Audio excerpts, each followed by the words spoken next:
In the notes, you take issue, and I have to say I have some sympathy with you here, with the idea that politicians in New York, probably in New Jersey, have not been forthcoming in telling you where the goalposts are. What will it take for you to be able to reopen? It sounds like an easy enough thing to do. What are the metrics so that you can plan ahead? And that's really my complaint is, we love to complain about leadership on a national level and on some state levels, but nobody knows what to do. So everybody wants to blame, D.C. right now, but then we're sitting here in New York and they can't even give us the metrics and say, if the pandemic only has this much hospitalization for a 14-day rolling average, or we only have this many cases on a 14-day rolling average, then you can plan on opening your restaurants at 25 or 50%. We get absolutely no information at all out of the state of New York and the city of New York. The city of New York is unbelievable that they will not give us a metric when we can open these restaurants. And yet they've moved to what they call phase 4, but conspicuously absent there is the opening of indoor dining. Have you communicated with Mayor de Blasio or with Governor Cuomo person to person? I have not. I doubt they want to hear from me right now. But maybe they should. But just think.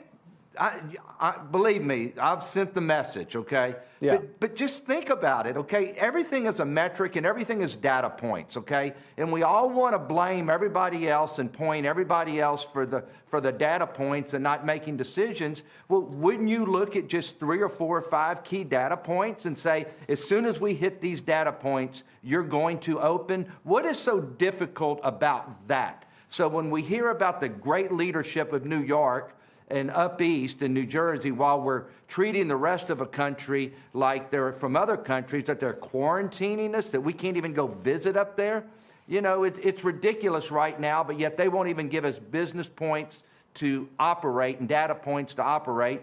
In New Jersey, you still can't have a drink of water at a casino unless you're dehydrating and you're about to pass out. Yeah. So it's extremely comical to me. All right, let's go to where the story might be a little better, as I think the trend continues that some of your regional casino properties are doing better, at least on the gambling side, maybe not on the hotel and dining side. But what is your strongest state and why? Well, all the regional casinos are doing extremely well. Take out New Jersey, of course. But I hate to say this, but you got to remember, regional casinos, the reason they're doing so much EBITDA right now is, number one, people are moving around. They don't have to fly in. You don't have the union wages in the regional casinos. So they're not opening their buffets and all their full-service restaurants. And so you're able to really watch your cost in a regional casino that you can't in Vegas or in New Jersey, where you have the high union wages. So it's tremendously helping us all, but we are doing, believe it or not, basically 100% of the same gaming revenue in the regional casinos, where in Vegas you're doing a little below 50%, in Atlantic City you're doing about 40%. So regional is where you want to be right now. I just want to tie off the idea. I was told that Missouri is one of your stronger states. Is that true, and why? It's real simple, and this comes back to the whole rift right now between retail tenants and restaurant tenants and the landlords. Is the state of Missouri is one of the few states that lets us open 100% of the occupancy of our restaurants as long as we keep 6-foot distancing, which we 100% do and abide by.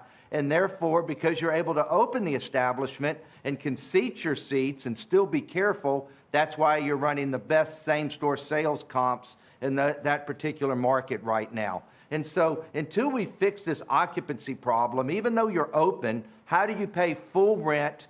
How do you pay a mortgage when you're only operating, you have 25% and 50%? To all you judges out there, this is a taking by the state and the government when you take 50% of my occupancy.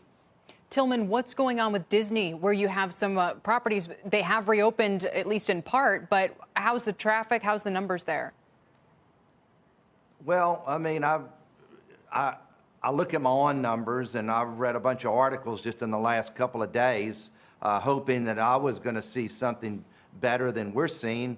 We're down 70% in Orlando, and we have some of the biggest stores at Disney, and they're coming out now and saying it. I mean, the traffic's just not there. Let me tell you something. I give Disney a lot of credit for going out and putting great protocols in to protect their guests.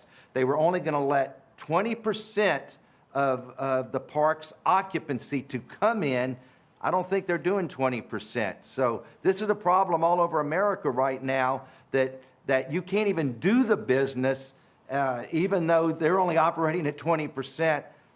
I'm not speaking for Disney, but I know my restaurants aren't doing 20% down there right now, and we usually do a lot more than the parks do when it comes to percentages.